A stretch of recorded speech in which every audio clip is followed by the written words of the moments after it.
Have you ever felt like your family just doesn't get you? Or maybe that you've been deeply wronged by the people who should have loved you the most? Today, we're diving into one of history's most epic family dramas. It's a story packed with jealousy, betrayal, shocking plot twists, and ultimately, incredible forgiveness. This isn't just an ancient tale. It's a powerful lesson on resilience and destiny. Get ready for the incredible story of Joseph and his coat of many colors. In the ancient land of Canaan lived a man named Jacob, who had 12 sons. But he had a clear favorite: Joseph, the son of his old age, born to his beloved wife, Rachel. To show his affection, Jacob gave Joseph a stunning gift: beautiful, ornate coat of many colors. This wasn't just any piece of clothing. It was a symbol of favor, a declaration that Joseph was special. For Joseph, it was a warm embrace from his father. But for his 11 older brothers, that coat was like a flashing red light of resentment. They saw it, and their hearts filled with a bitter, simmering envy. They were the older ones, the ones who toiled in the fields. Yet their father's eyes seemed to only see Joseph. Their jealousy grew so intense they could barely speak a kind word to him. The stage was set for a family implosion. And then, Joseph did something that poured gasoline on the fire. He started having dreams, and he didn't keep them to himself. He told his brothers, "Listen to this dream I had. We were all binding sheaves of grain in the field, and suddenly my sheaf rose and stood upright, while all of your sheaves gathered around and bowed down to mine." You can just imagine the looks on their faces. They shot back, "So, you think you're going to reign over us? You really think you'll be our king?" Their hatred intensified. But Joseph wasn't done. Soon after, he had another dream. "I had another dream," he announced. "And this time, the sun, the moon, and 11 stars were bowing down to me." This time, he told his father as well. Even Jacob was taken aback and scolded him, asking, "What is this dream? Will your mother and I and your brothers actually come and bow down to the ground before you?" But while Jacob rebuked him, he quietly kept the matter in his heart, wondering what it could all mean. For the brothers, though, there was no wonder, only rage. Joseph wasn't just the favorite. He was a delusional, arrogant dreamer who needed to be taken down a peg. The breaking point came one day when Jacob sent Joseph to check on his brothers, who were grazing their flocks miles away. Seeing him approach from a distance, with that infamous coat making him easy to spot, they saw their chance. "Here comes the dreamer," they sneered. A dark plot quickly formed. "Let's kill him and throw him into one of these cisterns. We can say a wild animal devoured him."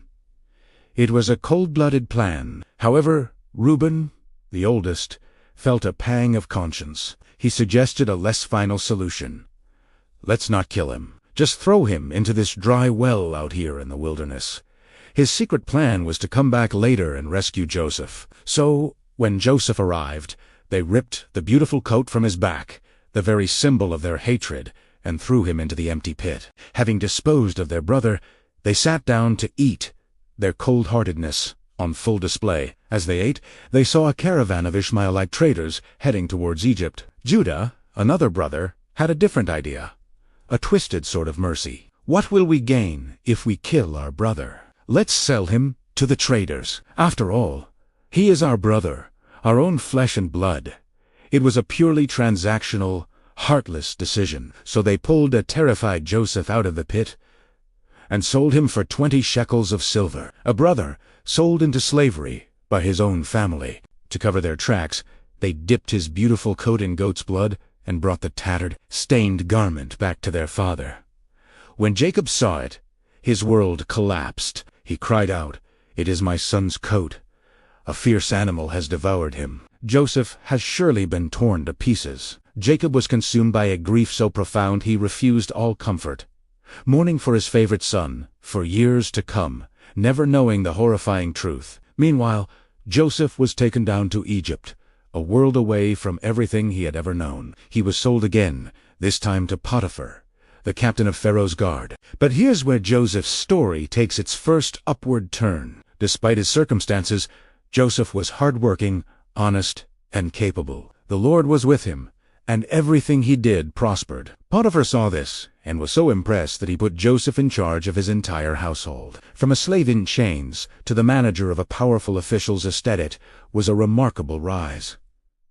Joseph was handsome, and Potiphar's wife noticed. She repeatedly tried to seduce him, but Joseph, loyal to both God and his master, refused her advances. One day, she grabbed him, and he fled, leaving his cloak in her hand. Scorned and furious, she falsely accused him of attacking her, using his cloak as evidence. Potiphar, enraged, threw Joseph into prison. Back in a dark cell, it seemed like all hope was lost.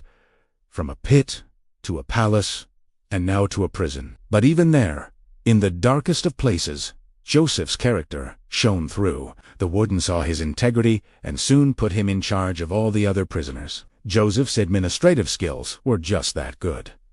2 years passed. Then 2 of Pharaoh's officials, the chief cupbearer and the chief baker, were thrown into the same prison. One morning, Joseph found them looking dejected. They had both had troubling dreams, and no one could interpret them. Joseph, trusting in God, said, "Do not interpretations belong to God? Tell me your dreams."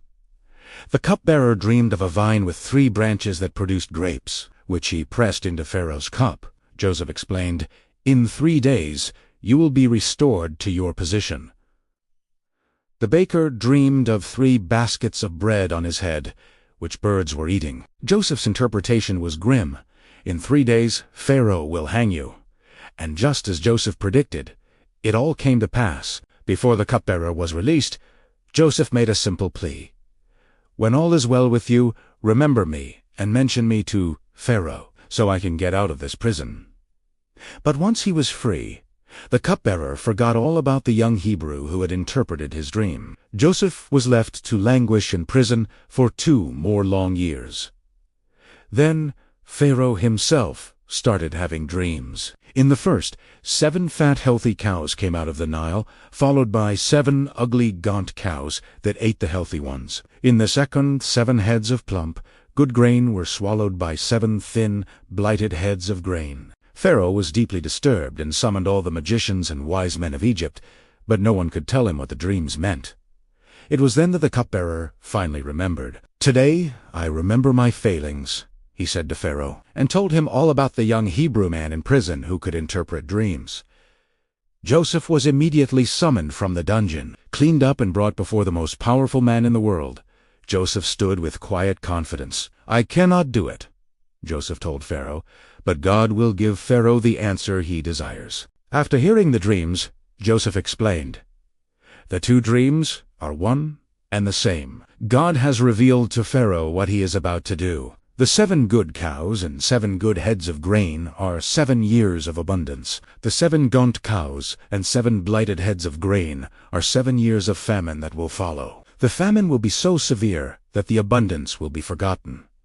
Then Joseph, the former slave, did something audacious. He gave the king advice. "Let Pharaoh appoint a wise and discerning man, and put him in charge of the land of Egypt. Let him collect 1/5 of the harvest during the 7 years of plenty and store it up. This food will be a reserve for the 7 years of famine."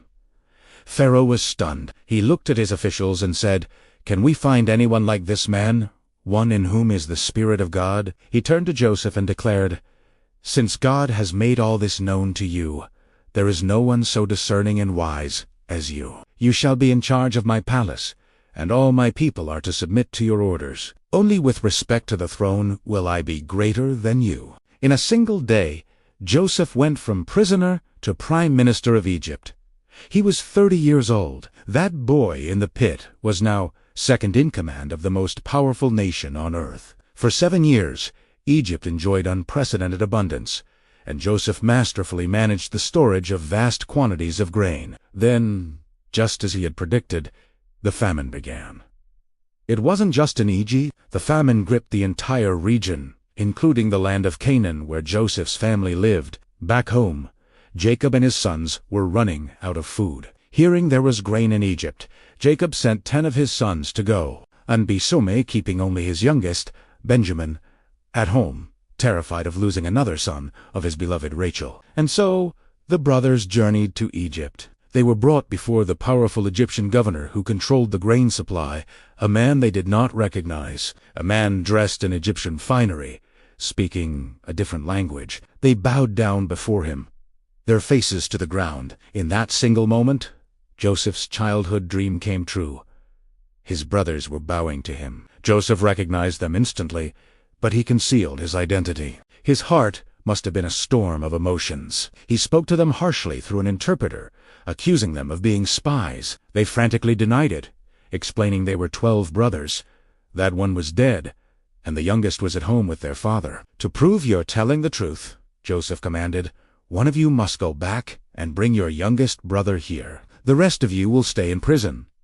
After 3 days, he softened the terms, keeping just one brother, Simeon, as a hostage, and sending the others home with grain. He also secretly returned their money to their sacks, a test to see what they would do. When they discovered the money on their way home, they were terrified, believing it was a trap. Returning to Jacob, they told him everything. When he heard they had to take Benjamin back to Egypt, he was devastated. "You have deprived me of my children. Joseph is no more, and Simeon is no more, and now you want to take Benjamin. Everything is against me." But the famine was severe, and their food ran out again. Judah, who had once suggested selling Joseph, now stepped up. He personally guaranteed Benjamin's safety, pledging his own life for his younger brothers.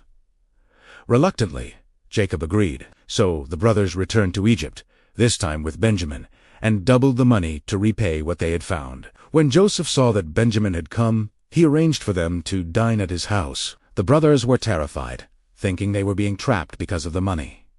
But Joseph's steward reassured them. At the meal, Joseph seated them in order of their birth, which amazed them, and he gave Benjamin a portion 5 times larger than anyone else's. Joseph then devised one final, dramatic test. As they prepared to leave, he not only had their money returned to their sacks, but also had his own personal silver cup placed in Benjamin's sack. Shortly after they departed, he sent his steward after them to accuse them of theft. The brothers, confident in their innocence, declared that if the cup were found on any of them, that person would die and the rest would become slaves. The search began. From the oldest to the youngest, imagine their horror when the cup was found in Benjamin's sack. They tore their clothes in despair and were brought back to the city. They fell on the ground before Joseph. This was the moment of truth. Joseph declared that Benjamin must remain in Egypt as his slave. But then something incredible happened. Judah stepped forward and delivered one of the most moving speeches in all of literature. He spoke of his father's love for Benjamin, the last son of his favorite wife, and how losing him would surely kill the old man. He recounted his promise to his father. Then he made an astonishing offer. "Let me, your servant, stay here as a slave in place of the boy. Let him go back with his brothers. For how can I go back to my father if the boy is not with me? I could not bear to see the misery that would come upon my father." In that moment, Judah, the man who callously sold one brother into slavery, was willing to become a slave himself to save another. He had changed. They had all changed. This was all Joseph could take. Overwhelmed with emotion, he ordered everyone else out of the room. Alone with his brothers, he broke down, weeping so loudly that the entire palace could hear him. And then he said the words they never expected to hear. "I am Joseph. Is my father still alive?" The brothers were speechless, frozen in terror. The powerful Egyptian governor was the brother they had betrayed. But Joseph said, "Come close to me." And as they hesitantly approached, he continued, "I am your brother, Joseph, the one you sold into Egypt. And now, do not be distressed and do not be angry with yourselves for selling me here, because it was to save lives that God sent me ahead of you."